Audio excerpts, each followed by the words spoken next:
Hello. From this week forward, we're going to start talking about Lecture 2, which comes in two parts. The first part is going to be the lecture bit, in which it's just the standard format that you're already used to in Lecture 1. The second part is going to be some tutorials. I will release tutorial videos guiding you through the lab section so that you can know how to work with the software we're using, LogicWorks 5. Now let's get on with it. First of all, the lecture bit. In this video, we'll be taking a look at the basic introductions into logical gates. Now, let's get started. First of all, a quick reminder on what we did before. In Lecture 1, we discussed the basic concepts of digital circuit, in which data, or exactly information being processed, are essentially represented in two distinct values, zeros or ones. 0 for when the voltage is in the low voltage area, and 1 where the voltage is in the high voltage area. Now, logical gates are basic circuit units implemented using various different kinds of components, such as transistors, and interconnected together. They're designed to work with these signals. One of the concepts that I want you to think about logical gates is that it is some sort of function. It takes a certain amount of inputs, different wires of inputs, and produces output signals. When we analyze digital circuits, logical gates are the smallest units we're going to be dealing with. They do have internals, but we don't actually care about their internal constructions, only their external properties. A single gate is designed to perform a single, very simple operation. It operates on one or more binary input signals to produce an output signal. The signals would arrive and leave the logical gates through wires. If the voltage on one of these wires is in the high voltage area, it is carrying the value 1. Vice versa, when the voltage is in the low voltage area, the wire is carrying the value 0. The other way to look at logical gates is to compare them against the internals of batteries and light bulbs inside a traditional electric circuit design. Now, a light bulb and a battery might have internal components, but for our case, we don't particularly concern ourselves with them, but only their external properties. Now, let's take a look at these different gates. For the purpose of this video, we're going to first introduce you to the first three gates. We have the AND gate, the OR gate, and NOT gate. For each of these different gates, there's two very important denotations. First of all, their symbol, the general shape of which. You can see the AND gate is shaped like sort of like a square with one of the edges bent over like a curve. On the left hand side, we have the inputs to these different gates.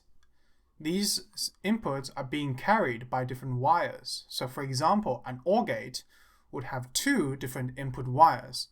Remind you, they're represented by variable x and y, where the value of these two wires can either be 0 or 1, determined by the relative voltage inside these wires. On the right-hand side of these gates, we have our outputs. As you can see, all three gates only have a single output. So first of all, let's take a look at the AND gate. The AND gate is essentially a unit that processes two input variables, in this case two different wires carrying either true or false voltage. Remember, we said about this, if the value is 1, we call them true or on. If the value is 0, we call them false or off. To be more consistent from now on, we're just going to say 1 and 0, the binary combination. The graph over here represents the symbol that represents the AND gate. This is a physical abstraction that you will encounter also during the simulations, such as in LogicWorks, as well as in circuit diagram drawings. The important distinction, please remember, it is essentially a square with 3 straight edges, and one of the edges to the right is bent over like a curve. Z over here is, one could say that Z is equal to X and Y. That is the correct denotation. When you write it down like a mathematical equation, you're going to use the dot operator. This is usually what you would find in multiplications. That's why it's called the C dot. Another very important concept that we will need to introduce today is the concept of a truth table. A truth table is essentially a table that describes the behavior of a particular circuit. In this case, the AND gate truth table is describing the behavior of this circuit, where X and Y are input variables being carried on wires, and Z is the output variable being carried on the right-hand side. The general purpose of the truth table is that on the left-hand side, you have a list of all of the input combinations, and on the right-hand side would be the corresponding output values given these input combinations. For an AND gate, it takes both input, X and Y, to be 1 for it to produce a value in the high voltage area. That's the general behavior of the AND gate. As you can see, when X and Y equals 0, 0, 0, 1, or 1, 0, that is the first 3 rows of the truth table, the value of the output Z will all be in the low voltage area, essentially binary value 0. It is also important to point out that your truth table will usually cover all of the input combinations. In this case, we have 2 bits of inputs X and Y, and the total number of different combinations would be 2 to the power of 2, and that is 4 different rows. So 4 different input values, 4 rows in the truth table. If you take a closer look at the values written in the truth table, each row is actually successive to the next one. On the first row, you have binary value X and Y equals 0, 0, which is equivalent to the decimal value 0. On the second row, you essentially have X and Y equals 0, 1, which is equivalent to the decimal value 1. And on the third row, 1, 0, which is equivalent to 2. And finally, 1, 1, which is equivalent to 3. We usually list our input combinations, input values, in this particular order to make it easier to read. It also makes it relatively easy to spot if any input combinations are missing from the truth table. Now, let's take a look at the next example. Here we have the standard OR operator. As you can see, the OR gate looks a little bit different from the AND gate. What used to be a straight line on the left is now a curve, and what used to be a curve on the right-hand side is now pointy. These are the important characteristics of drawing an OR gate. An OR gate, similar to an AND gate, also has 2 different input channels, or input bits, X and Y. So you have the same number of rows in the truth table. And again, if you take a look at the truth table, all of the input combinations are in the same order as before. It goes from 0, 1, 2, all the way to 3. The OR gate will obviously have a different output pattern compared to the AND gate. And in this case, if any of the input wires are carrying a positive signal, the output will also be positive. So the only case where the output is 0 is when both X and Y are 0.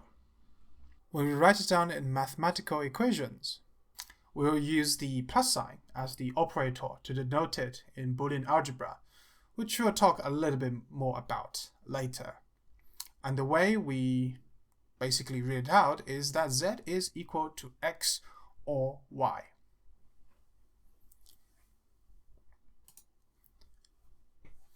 Finally, we have the NOT operator. In this case, it's very important to notice that the NOT operator consists of essentially 2 parts. First of all, the triangle on the left, and then the hollow circle on the right. In certain cases, the NOT gate can also be simply drawn as the circle. which we will see a lot more in Lecture 3. The triangle represents a small buffer unit that we'll also discuss in later lecture. But very importantly, I guess what I wanted to say was, when you draw the NOT gate, do not forget the hollow circle. This is what makes the NOT gate an actual NOT gate. The other thing about the NOT gate that is different from the AND gate and the OR gate is that it only has one input channel, in this case X. It takes a single value, X, and inverts it. So you can see in the truth table, we only have two rows for the value of X equals 0 or 1, and the output is the exact opposite of the input. X equals 0 would give you Z equals 1, X equals 1 would give you Z equals 0. In reality, when we read it out, we say Z is equal to not X. And when you try to type it, you must use LaTeX grammar, in this case, the overline symbol. Now, we use the OR NOT operator quite a lot in later lectures, as well as in physical implementations. And they do have different names sometimes, but they refer to generally the same thing. The NOT operation is also called a complement operation, and the NOT gate is sometimes also referred to as the inverter gate. These terms can be used interchangeably. They mean exactly the same thing. Now, before we move further on, it is also important to point out that the physical implementations using logical gates actually refer to physical components from real life. This is a little bit different from the mathematical representations, hence the Boolean algebra operators, in which case we only mention them in Boolean expressions. The basic difference is that, for example, in mathematics, everything happens simultaneously. You have the equation 1 plus 1 equals 2, and 1 plus 1 will always equal to 2, regardless of what time, what location you perform this calculation. An equation is true, and that's always true. In digital circuits, however, information travels through voltage changes, and we're essentially using electrons as messengers. These electrons, they travel at a certain speed from one location to another. Usually, we say it's around the speed of light. And in logical circuits, because things don't happen absolutely simultaneously, sometimes when signals go through logical gates, information propagation can be delayed. There's going to be tiny delays called a gating delay. Now, let's take a look at what that actually means. Here is something called a timing diagram, in which case we would show you what the voltage changes is like in three different wires, XY being the input wires and Z being the output wire. What we will do is we will plot the signal using voltage changes. For example, this is the voltage changes on wire X through time. You have 5 different time steps. So on time step 0 to 1, X equals 0. And then for the next time period, 1 to 2, the value of X is changed from 0 to 1. Basically, you're raising the voltage on wire X at this time step. And then it goes back to 0, back to 1, and then back to 0.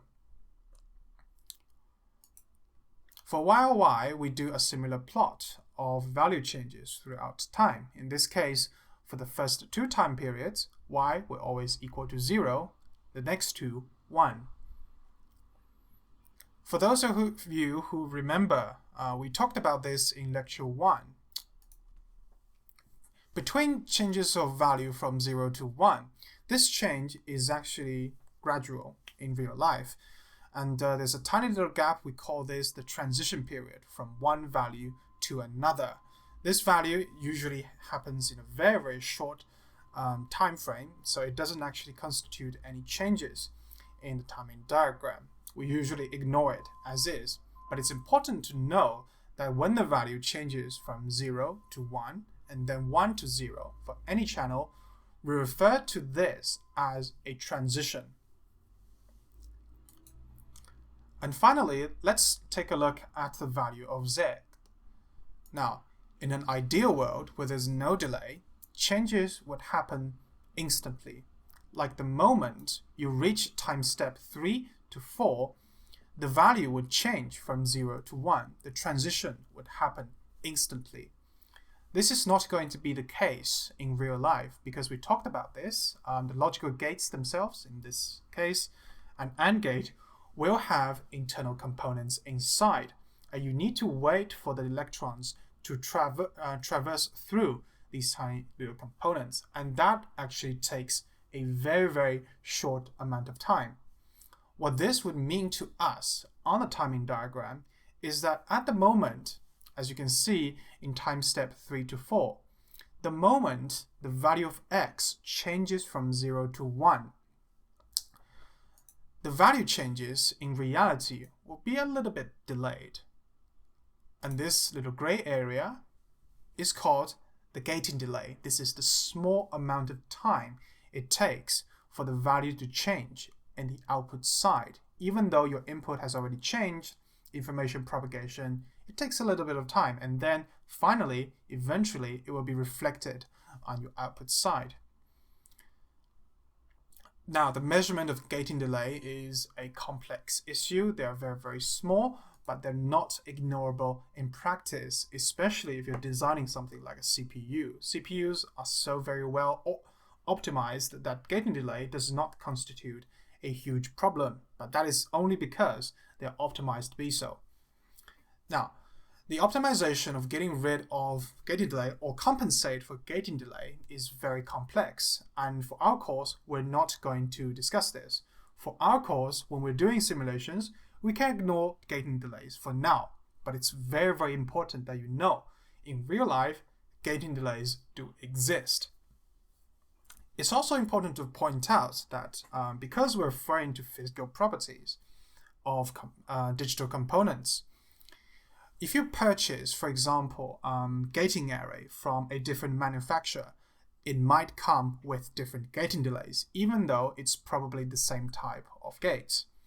And that's why in reality, the issue is so complex. You have a lot of variability in all of these different factors. But for us, for our simulations on LogicWorks and all that, we can ignore gating delays for now.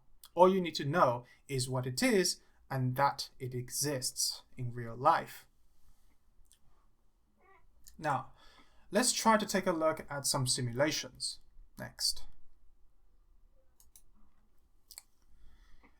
In this example, what we're asking you to do is to take a look at this circuit diagram and then try to complete this truth table.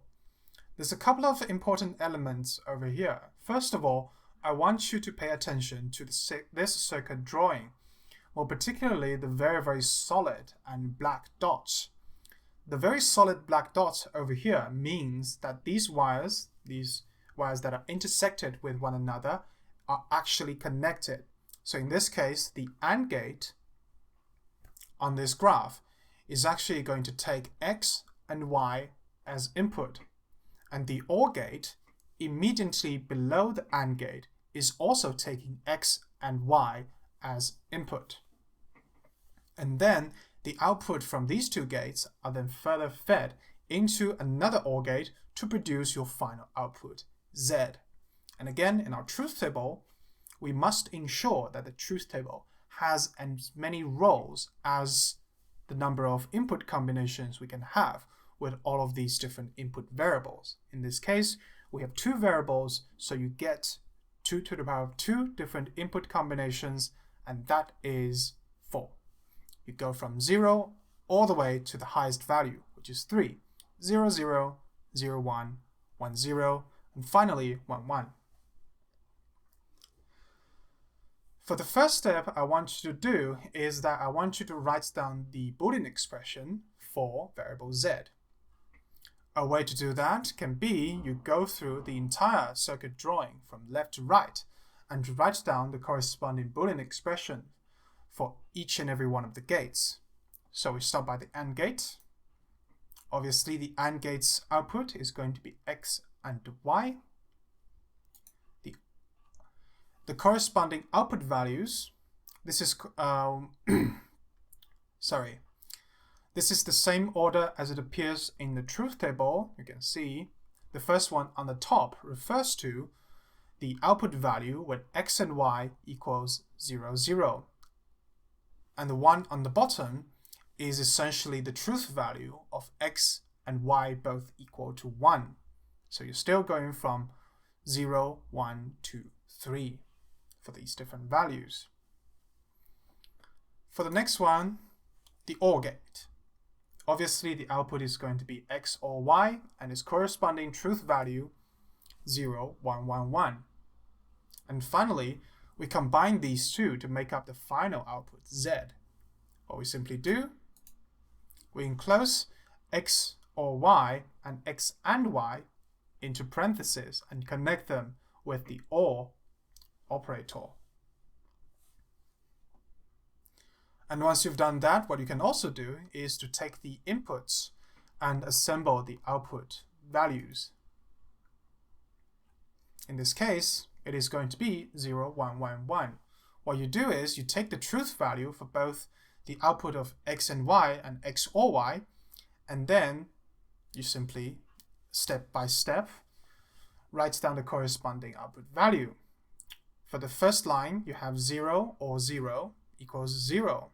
For the second line, you have 0 or 1, that is output 1. For the third one, 0 or 1, that is 1. And for the final one at the bottom, you have 1 or 1, which is obviously 1. Once you've done that, you can input the value back into the truth table, and you are done.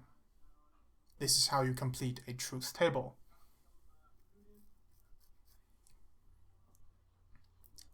Let's take a look at another example. In this case, you have a slightly different circuit drawing, but we will follow the same procedure. First of all, notice the truth table in this case. We have 3 different inputs, x, y, and z. For 3 bits of binary values, you get a total of 8 different combinations. You start counting from 1 all the way to 7, and that's exactly the order we're using for our truth table, for our inputs over here. Step 1, you basically write down the outputs of each and every one of the gates. For the first AND gate, you can see that it's taking the input x, but inverted. You have a NOT gate over here. So in this case, you have x, not x, and y. For the one at the bottom, you have x and z. And finally, for F, you have not xy or xz. And you write that down. When you're dealing with stuff like this, when you're dealing especially with an output where the final operator is an OR operator, what you can often do is that you can look at individual cases where one of the elements being combined in the OR gate is 1. So for example, I would first look at cases when not x, y equal to 1. The cases when not x, y equal to 1 will obviously have to be when x is 0 and y is 1. So we look for the rows inside the input combination where x is 0 and y equals 1. This will essentially make not xy a positive value and hence make the overall output f a positive one. The next thing we can do is look at the next one, xz. The cases where xz equals 1 will have to be when x and z both equal to 1. And that would be these 2 rows. And for all of the rest, you can simply write down the value 0. And you're done. Now let's take a look at the final simulation. In this final simulation, it gets a little bit more complicated. What I would like to do now is I would first reveal the final answer and then we do step by step. First of all, let's take a look at the Boolean expression for f. The step we would do this is obviously still by looking at individual elements from left to right. Notice the placement of the NOT gate. In this particular case, you have NOT X fed into two different AND gates, and NOT Z fed into one of them. I'm just going to write down the Boolean expressions. And the way you go about filling the truth table is very similar to what we did for simulation 2. You would look at occasions where one of the AND gates is outputting a positive value because the final assembly is using an OR gate. So we would look at cases, for example, for when X and Z equals 1. This would be X equals 1 and Z also equals 1. So we highlight these rows and write down the value 1. Next, let's look at the case where not X, Y, Z equals 1. And that would be when X equals 0, Y, Z equals 1. And finally, not X, Y, not Z. And this would be row number 3. And we are essentially done. The next step is to write down 0 in all of the rest of the rows, which I will skip in this case.